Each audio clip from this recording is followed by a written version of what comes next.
ಕೆಲಸ ಮಾಡ್ತಿರೋ ವ್ಯಕ್ತಿಗಳ ಬಗ್ಗೆ ಯಾವುದೇ ಎಲಿಗೇಷನ್ ಇಲ್ಲ.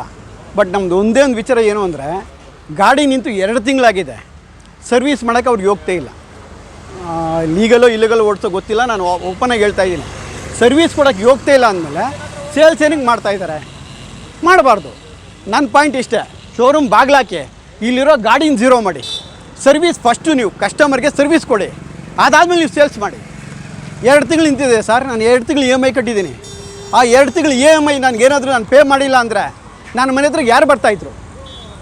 ಬ್ಯಾಂಗ್ಳೂರು ಬರ್ತಾಯಿದ್ರು, ಕರೆಕ್ಟಾ? ಅವಾಗೇನೋ ನಾನು ಹೇಳ್ದೆ ಸರ್ ನಾನು ಇಲ್ಲಿ ಸರ್ವಿಸಿಗೆ ಬಿಟ್ಟಿದ್ದೀನಿ, ಅವ್ರು ಕೊಳ್ಳಿ ನಾವು ನಂಬ್ತಾಯಿದ್ರು ಅವರು? ಇಲ್ಲ ತಾನೇ? ಯಾರು ಸರ್ ಜವಾಬ್ದಾರಿ ಇದಕ್ಕೆ? ಒಂದು ಕರೆಕ್ಟಾಗಿ ಸರ್ವಿಸ್ ಕೊಡೋಕ್ಕೆ ಹೋಗ್ತಾ ಇಲ್ಲ ಅಂದಮೇಲೆ ಈ ಥರದ ಕಂಪ್ನಿ ಇರಬಾರ್ದು ಸರ್. ನಾನು ಓಲಾ X1 ತೊಗೊಂಡೆ ಸರ್, ಇವಾಗ ನನ್ನ ಗಾಡಿ ಇಲ್ಲೇ ಇದೆ. 2 ತಿಂಗಳಿಂದ ನಾನು ಹೇಳ್ದಲ್ವ ಆಗಲೇ, ಅರ್ಧ ದಿನ ಬಿಸಿಲಲ್ಲಿ ನಿಂತರೆ ಮನೇಲಿ ಬೈತಾರೆ ಗಾಡಿ ಬಿಸಿಲಲ್ಲಿ ಇದೆ ಅಂತೇಳಿ. ಆದರೆ 2 ತಿಂಗಳಿಂದ ನಾನು ಗಾಡಿ ಬಿಸಿಲಲ್ಲಿ ನಿಂತಿದೆ ಸರ್. ಯಾರು ಜವಾಬ್ದಾರಿ ಸರ್? ಸರ್ ಈ ಸಿಬ್ಬಂದಿ ಅಂತೂ, ಇಲ್ಲಿರೋ ಸಿಬ್ಬಂದಿ ಅಂತೂ ವರ್ಷ ಸರ್ ಅವ್ರಿಗೆ ಒಂದು ಮ್ಯಾನ್ಪ್ಲೇಟಿಂಗು ಲೈಕು ಒಂದು ಸರ್ವೀಸು.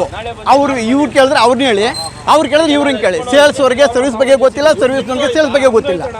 ಬಟ್ ನಾವು ಬಂದಿರೋದು ಒಂದೇ ಅಟೆನ್ಷನ್ ಏನಂದರೆ ಓಲಾ ಅಂತೇಳಿ, ನಾವು ಅದಕ್ಕೋಸ್ಕರ ಬಂದಿದ್ದೀವಿ. ಈ ಸರ್ವಿಸ್ ಬಗ್ಗೆ ಸಿಬ್ಬಂದಿ ನಮಗೆ ಗೊತ್ತಿಲ್ಲ ಸರ್.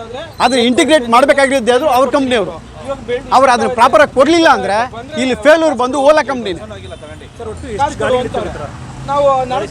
ಸರಿ, ನೀವೇ ನೋಡ್ತಾ ಇದ್ದೀರಾ, ಸುಮಾರು ಒಂದು 50ರಿಂದ 60 ಗಾಡಿಗಳು ರೆಗ್ಯುಲರ್ ಆಗಿ ಇಲ್ಲಿ ಪಾರ್ಕ್ ಆಗೇ ಇರುತ್ತೆ. ಹೌದು, ದಿನಕ್ಕೆ 2 ಗಾಡಿ 3 ಗಾಡಿ ಸೇಲ್ ಆಗುತ್ತೋ ಗೊತ್ತಿಲ್ಲ, ಆದರೆ ದಿನಕ್ಕೆ 50ರಿಂದ 60 ಗಾಡಿ ಸರ್ವಿಸ್ಗಿರುತ್ತೆ. ಅದನ್ನೇ ಹೇಳ್ತಾ ಇರೋದು ಸರ್. ನಮ್ಮ ಹೆಸರು ವಸಂತ್ ಕುಮಾರ್ ಅಂತೇಳಿ.